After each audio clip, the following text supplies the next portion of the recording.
Operation തണ്ടറിന്റെ ഭാഗമായി വ്യാജ ചാരായവുമായി ഒരാളെ എക്സൈസ് അറസ്റ്റ് ചെയ്തു. മട്ടന്നൂർ ചാവശ്ശേരിപ്പറമ്പ് സ്വദേശി AC നാരായണനെയാണ് എക്സൈസ് സംഘം പിടികൂടിയത്. Iritty excise circle inspector T ഷറഫുദ്ദീന്റെ നേതൃത്വത്തിലുള്ള സംഘമാണ് നാരായണനെ പിടികൂടിയത്.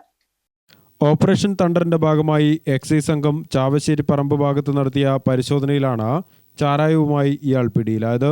ഇയാളിൽ നിന്നും 5 ലിറ്റർ നാടൻ വാറ്റ് ചാരായം എക്സൈസ് സംഘം പിടികൂടി. ഇയാൾ മുൻപും അബ്കാരി കേസുകളിൽ പ്രതിയായിട്ടുണ്ട്.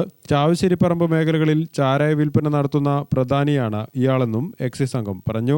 അസിസ്റ്റന്റ് എക്സൈസ് ഇൻസ്പെക്ടർമാരായ Basheer Pilat, KK Shaji, preventive officer VN Satheesh, civil excise ഓഫീസർമാരായ K Ramesh, T Abhijith, CV Rijun, Benhur Kottath Valappil, civil excise officer driver KP Junish എന്നിവരും എക്സൈസ് സംഘത്തിലുണ്ടായിരുന്നു. മട്ടന്നൂർ കോടതിയിൽ ഹാജരാക്കിയ പ്രതിയെ റിമാൻഡ് ചെയ്തു. ഗ്രാമിക ന്യൂസ്, മട്ടന്നൂർ.